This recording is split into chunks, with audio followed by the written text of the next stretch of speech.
APRODH se félicite de l'engagement du gouvernement du Burundi dans le processus de l'EPI.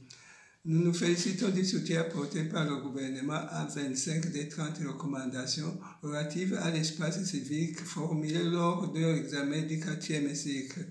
Nous saluons en particulier l'engagement du gouvernement à mettre fin à l'intimidation, au harcèlement et aux représailles à l'endroit des défenseurs des droits humains, des journalistes, mais aussi à l'égard des membres des partis politiques, de l'opposition et de la société civile.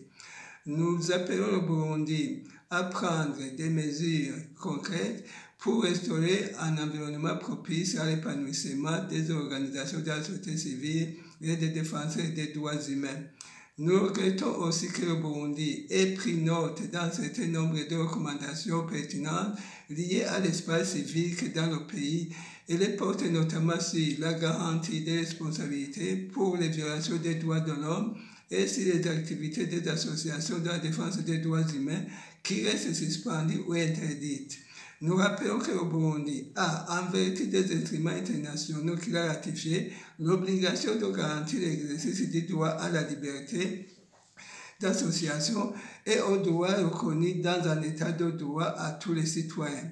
APRODH Civicis appelle le gouvernement du Burundi à mettre pleinement en œuvre les recommandations formulées au cours de son 4e cycle et exhorte la communauté internationale à continuer de suivre étroitement l'évolution de la situation des droits de l'homme sur le terrain.